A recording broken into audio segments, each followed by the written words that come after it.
2025년 6월 5일입니다. 반갑습니다. 영구입니다.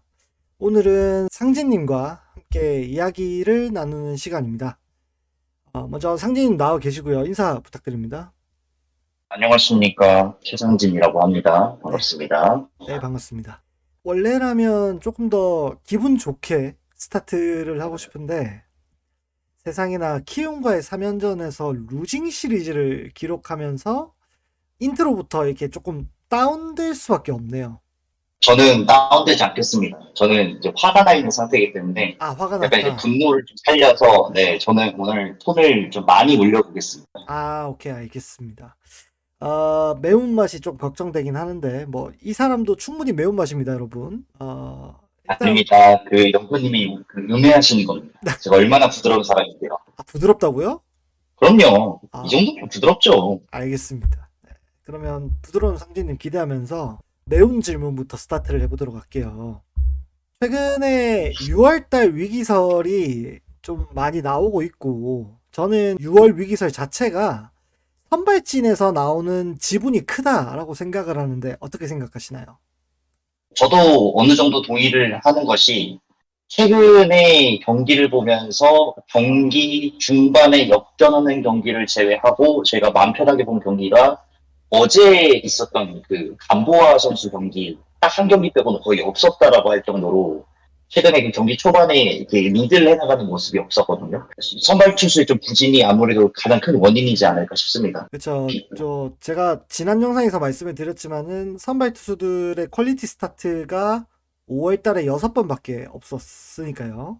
그 중에 박세영 선수가 국내 1선발로 활약을 하고 있고 5월 달에 퀄리티 스타트가 2번밖에 없었어요. 제가 영구님과 이제 박세웅 선수를 주제로 이번에 팟캐스트를 만들게 됐는데, 사실 이거는 박세웅 선수가 4월달 그리고 5월달 초반에 잘할 때 모습을 기반으로 처음에 만들기 시작했었단 말이죠. 그때는 분명히 박세웅 선수들이 희망찬 모습들이 보였기 때문에 이제 좋은 데이터들이 많이 나와서 되게 칭찬을 많이 해주려고 시작을 했었는데, 갑자기 이 친구가 5월 중순 이후로 그냥 예전의 박세웅, 우리가 알던 그 박세웅의 그 모습으로 돌아오게 되면서 아무래도 이번 주제는 박세웅의 문제를 좀 지적을 하게 되는 그런 영상이 될 것 같습니다. 막상 박세영 선수 이번 시즌 지금까지 기록만 놓고 보면 그렇게 나쁜 기록은 아니잖아요. 그렇죠. 그리고 박세웅 선수가 우리가 항상 답답하다라고 이야기를 하지만 근데 결과적으로 돌아봤을 때 자기 밥값은 했던 그런 모습들 이번 시즌에도 사실 어김없이 보여주고 있거든요. 근데 하지만 어쨌든 지금 롯데의 팀 사정상 가을 야구를 지금 목표를 하고 있는 상황이고 그리고 작년에 압도적인 기량을 보여줬던 반즈 선수와 윌커슨 선수의 공백을 현재 외국인 선수들이 대체하기에는 물음표라고 말을 할 수 있는 상황에서 결국에는 박세웅 선수가 한 단계 스텝업을 해줘야 하는 그 팬들의 기대감이 있는데 아직까지는 박세웅 선수가 그런 기대감을 충족하는 모습은 아니지 않을까. 뭐 정확하게 이야기를 하자면 5월 중순까지는 충족을 했다가 지금은 다시 충족을 못하고 있는 그런 모습이 아닌가라는 생각이 듭니다. 음. 나름 그래도 박세영 선수가 팀 내 기대랄까요? 이런 걸 잘 알고 있어서 제 기억에는 프리시즌 그러니까 겨울에 직구를 살리기 위해서 드라이브 라인 연수를 했다고 알고 있거든요. 네, 맞습니다. 실제로, 저도 인터뷰를 했던 내용에서 또 봤는데, 24 시즌에 자신이 부진했던 이유가 직구의 구위의 저하, 그리고 세부적으로 분석을 해봤을 때, 이제 떨어진 구속, 나아가서는 이제 회전 수, 그리고 더 세부적으로 들어갔을 때 회전 축, 이런 문제들을 좀 교정을 하기 위해서 드라이브 라인을 이제 갔던 것으로 알고 있고, 그 교정했던 사항들이 이제 5월 중순까지는 잘 먹혔다라고 판단을 할 수 있겠습니다. 근데 음, 지금은 사실 다시 원래대로 돌아오고 있는 것 같아서 조금 걱정이 되는 부분이 있긴 합니다. 그렇군요. 뭐 전반적인 기록만 놓고 봤을 때는 박세영 선수의 현재 직구가 작년보다 나아진 건 아닌가요? 어, 실제로 조금 자세하게 들여볼 필요가 있더라고요. 이게 음, 박세웅 선수 분석할 때 가장 큰 어려움이 뭐였냐면, 그 클래식 스탯, 우리가 좀 쉽게 이해할 수 있는 스탯으로만 봤을 때, 박세웅이 너무 기복이 그렇게 크지 않은 모습들을 보여서 조금 더 상황별로, 그리고 박세웅 선수가 좀 세부적으로 들어가는 로케이션들, 이렇게 조금 더 복잡한, 그리고 더 자세한 상황들을 다 고려를 해야 문제점이 나왔던 걸 확인을 할 수가 있는데, 박세웅 선수가 지금 직구의 부위가 저하됐다라고 판단을 할 수 있는 요소가 뭐냐면요. 이제 CSW 퍼센테이지라는 지표가 있거든요. 이제 이게 어떤 의미를 이야기를 하냐면 박세웅 선수가 던진 그 투구수 대비 헛스윙과 루킹 스트라이크가 얼마만큼 나왔는지를 나타내는 지표거든요. 네. 그러니까 쉽게 말하면 타자들이 이 공을 손도 못 대고 얼마나 나가 떨어졌는지를 확인할 수 있는 지표라고 할 수 있겠습니다. 그래서 제가 이렇게 세 가지 시점으로 지표를 구성을 해왔는데 첫 번째는 부진했던 24시즌, 네. 그 다음에 두 번째는 박세웅 선수가 한참 잘할 때인 4월 한 중순, 그 다음에 5월 초 요쯤의 지표, 그 다음에 세 번째는 지금 현재 상황의 지표를 가져왔습니다. 그러면 5월 17일부터 박세웅 선수가 부진하게 된 이유는 무엇인가요? 쉽게 말하자면 하이패스트볼의 로케이션이 미세하게 아래쪽으로 내려왔다. 두 번째는 그 내려온 하이패스트볼에 타자들이 배트를 내기 시작했다. 이렇게 이야기를 할 수 있을 것 같습니다. 현재 존 상단 그리고 존을 벗어나는 하이패스트 로케이션 비율이 크게 봤을 때는 24시즌부터 현재까지 40%로 일관되게 유지되는 것은 맞습니다. 이거를 조금 더 자세하게 분석을 해보면요. 24시즌에 이제 스트라이크 존에서 빠지는 우리가 전문적인 용어로 체이스 존이라고 말을 하는 그쪽의 하이패스트볼 비중이 24년에는 18.4%였어요. 그런데 그것이 5월 초에 박세웅 선수가 가장 잘 할 때는 21%까지 올라갔습니다. 그러다가 지금 박세웅 선수가 부진한 성적이 현재 기준으로 봤을 때 18.6%까지 다시 하락을 했어요. 이 말을 제가 어떻게 해석을 해야 되냐면 이제 좋아진 포심의 구위, 지구 1선발로 불렸을 때 좋았던 포심의 구위가 다시 24시즌처럼 돌아오고 있다라고 해석을 할 수도 있고 최근에 유강남 선수의 볼 배합이 조금 문제가 있다라는 지적들이 들어오고 있죠. 유강남 선수가 박세웅 선수의 좋아진 하이 패스트볼 구위를 잘 이용하지 못하는 볼 배합을 하고 있지 않나라고 이제 추측을 해볼 수가 있습니다. 24시즌에 안 좋았던 직구 형태로 25시즌 현재 돌아오고 있는 중이다. 이 얘기는 시간이 지남에 따라 체력이 빠짐에 따라 직구의 상하 무브먼트가 약해졌다. 해석이 되는데 하이패스트볼의 상하 무브먼트가 약해지면서 원래 스트라이크 존보다 위쪽에 찍혀야 되는 볼이 존 안쪽으로 들어오면서 공이 맞아 나간다는 얘기잖아요. 네, 맞습니다. 네. 그래서 이 하이패스트 볼이 더 나아가서는 지금 직구의 구위가 예전처럼 살아나지 못한다라는 점이 이 하나만 가지고 지금 설명을 할 수 있는 것이 아니라 그 뒤에 따라오는 구질들의 로케이션, 이런 것들도 조금 고려를 해봐야 된다라고 생각을 하는데 박세웅 선수의 슬라이더가 주로 스트라이크 존에서 7시 방향으로 빠지는 슬라이더가 많죠. 그런데 이게 좀 넓게 봤을 때 박세웅 선수가 24시즌에는 19.1%였거든요. 그런데 이게 올해의 5월 초 기준으로 봤을 때 28%까지 올라갔습니다. 그리고 현재는 다시 26.2%로 좀 낮아지고 있는 상황이라고 생각을 하시면 되거든요. 그래서 이거를 종합적으로 해석을 해보면 어떻게 되냐. 예전에 박세웅 선수가 잘 나갈 때는 하이패스트 볼과 슬라이더가 정확하게 존 분리가 일어나면서 하이패스트 볼을 익숙해진 선수들이 유인구로 빠지는 슬라이더에 대해서 대처를 잘 하지 못했다. 그리고 이것이 시즌 초반에 박세웅 선수가 잘 나갈 수 있었던 이유 중에 하나로 설명이 가능하다. 그리고 그 공식이 5월 17일 이후로 급격하게 무너지기 시작했다라고 생각을 해주시면 될 것 같습니다. 그 외에 또 다른 박세웅 선수의 문제점이 있다면요? 그러니까 박세웅 선수가 타자를 잡을 수 있는 구종이 여러 가지가 있지 않습니까? 네. 너클커브도 있고, 포크볼도 있고, 슬라이더도 있고. 박세웅 선수가 분명히 경기 전에 불펜에서 피칭을 하면서 분명히 자기가 어떤 공이 좋은지를 잘 알 거라고 생각을 하는데 저는 개인적으로 박세웅 선수가 가장 좋은 퍼포먼스를 보이는 날은 이제 포심과 너클커브의 조합이 잘 먹힐 때라고 생각을 하거든요. 네. 이제 물론 상대팀 타자들이 그거를 노리고 들어오는 날도 있고 그 타자들의 당일날 상성이 좀 달라지기도 하고 하기 때문에 복잡한 요소들을 다 감안을 하면 더 할 말이 있을 수도 있겠지만 그래도 직관적으로 봤을 때 박세웅 선수가 가장 빛이 나는 날은 직구와 너클커브를 통해서 삼진을 많이 쏟아내는 날이 가장 빛이 나는 날이라고 생각을 합니다. 그런데 구사율이 그렇게 생각보다 높지가 않아요. 보통 슬라이더랑 포크볼을 많이 쓰게 되고 커브의 구사율이 좀 한참 떨어지는 그런 모습을 보이고 있죠. 그래서 음, 개인적으로 박세웅 선수가 조금 더 너클 커브를 사용을 해서 이닝을 좀 전개를 해나가는 것이 향후 시즌을 좀 운영하는 데 좋지 않을까라고 생각을 하고 있습니다. 네.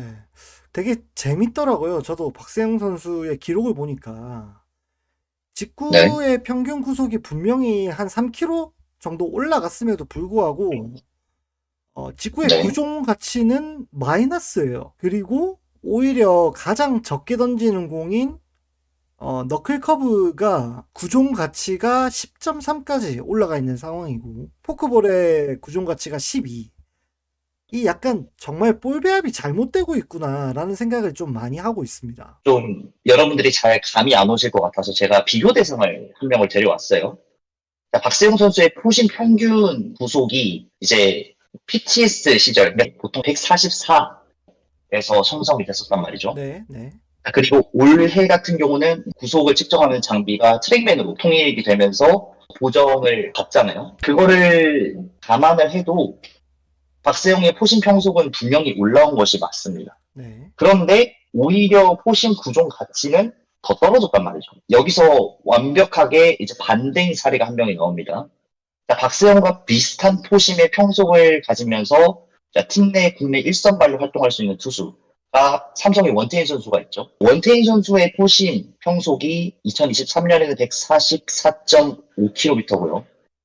2024년에는 143.6, 그리고 트랙맨 보정을 받게 된 2025년에는 146.4가 됩니다. 네. 자, 이 말은 원태인 선수의 포심 평속 자체는 박세영보다 평균적으로 1km가 떨어지고 트랙맨을 감안을 해도 올해 표심 평속이 유의미하게 상승된 것은 없다라고 판단을 할 수가 있겠습니다. 그런데 포심 구종 가치를 살펴보게 되면요. 2023년도에는 1.6, 그리고 2024년도에는 18.8, 그리고 2025년도에는 7.4로 박세영을 좀 아득하게 뛰어넘고 있는 퍼포먼스를 보이고 있어요. 음, 그리고 이게 아마 시즌을 좀 오랫동안 경기를 나가게 되면서 원태인 선수가 박세용 선수보다는 확실히 안정적인 경기 운영을 할 수 있는 원동력이라고 생각이 듭니다. 제가 자료를 조사하면서 2023 시즌 이전에 원태인 선수의 포심 구종 가치도 같이 살펴봤었는데 의외로 다 음수였었어요. 원태인이 던진 그 구종의 세부 분포들을 확인하는 과정에서 푸심이라고 찍히는 부분들이 있었단 말이죠. 네. 그 말인즉슨 원태인 선수가 던지는 포심이 약간 역회전성 무브, 그러니까 우리가 말하는 그 슈트성 네. 무브를 보이고 있었다라고 생각을 해볼 수 있을 것 같아요. 테일링이 걸렸다. 그리고 체인지업의 구종 가치가 압도적으로 높았었어요. 그- 2023년도 이전에 원태인 선수는 포심과 체인지업을 활용한 좀 레퍼터리가 그렇게 다양하지는 않은 투수였다라고 생각을 해볼 수가 있겠습니다. 그런데 2023년도에 그 투심이라고 찍히는 부분이 사라졌어요. 음, 그러면서 추가적으로 원태인 선수는 커터를 던지기 시작을 했단 말이죠. 네. 그렇게 되면서 포심의 구종 가치가 비약적으로 상승을 하게 되기 시작합니다. 2023년도가 자신의 투구 레퍼토리를 바꾸는 과정이 있었다라고 생각을 하면 2024년도는 투구 레퍼토리를 바꾸는 과정이 빛을 발하게 되는 그런 시즌이 음, 아니었나. 그래서 2024년도 시즌에 원태인 선수는 이제 체인지업 하나로 먹고 사는 투수가 아니라 어떻게 보면 진정한 팔색조로 좀 거듭나게 되지 않았나. 이제 그래서 제가 생각하기로는 박세웅 선수가 벤치마킹을 원태인 선수로 좀 하면 괜찮지 않을까라는 생각을 하고 있습니다. 음. 기록 보니까 되게 재밌네요. 원태인 선수 기록 보니까. 저는 이제 롯데 선수들 말고는 기록을 그렇게 많이 안 찾아보거든요. 마지막으로 박세웅 선수의 문제점에 대해서 짚어보고 싶은 것이 있는데 이제 박세웅 선수의 그 경기를 풀어나감에 있어서의 멘탈 문제가 조금 있지 않나라는 생각을 하게 되거든요. 멘탈. 제가 들고 온 자료는 경기별로 중요 상황에 따른 투구 성적을 좀 가지고 와봤습니다. 저희가 레버리지라고 이야기를 하죠. 네. 박세웅 선수의 문제는 로우 레버리지 그리고 미디엄 레버리지에서 보이는 성적과 하이 레버리지가 보이는 성적이 너무 명확하게 다르다는 점이 있습니다. 특히 올 시즌 한정으로요. 자, 로우 레버리지 상황에서 피출루율이 0.341입니다. 네. 그리고 POPS가 0.7. 네. 사실 이것도 좋다고는 말을 할 수는 없지만 아직까지 시즌 초반이고 샘플 수가 그렇게 많지는 않기 때문에 그렇게 유의미하다고는 할 수는 없습니다. 미디엄이 좀 샘플 수가 많이 올라가기 때문에 미디엄을 한번 살펴볼게요. 자, 평균 자책점이 1.62, 그리고 WHIP가 1.08, 그리고 출루율이 0.286, POPS가 0.547입니다. 좋네요, 이거. 상당히 안정적이죠. 네. 그런데 하이 레버리지 1.6 이상의 상황에서 상황이 많이 달라져요. 평균 자책점이 16.55, WHIP가 1.74, 피출루율이 0.391, POPS가 0.841까지 급격하게 올라가게 됩니다. 확실히 레버리지 상황이 됐을 때 막 많이 흔들리는 모습이 있긴 있네요. 맞습니다. 그래서 이제 이거를 분석하기 위해서는 이제 박세웅 선수의 심리로 들어가야 된다. 아니면은 이제 개별 그 볼을 던질 때 볼 배합이 어떤지 정말 세부적으로 들어가야 되는데 음, 그런 영역은 사실 저희가 다 일일이 알 수 있는 영역은 아니라서 그렇죠, 참 그렇죠. 되게 문제가 어렵구나라는 생각을 하게 됩니다. 그렇습니다.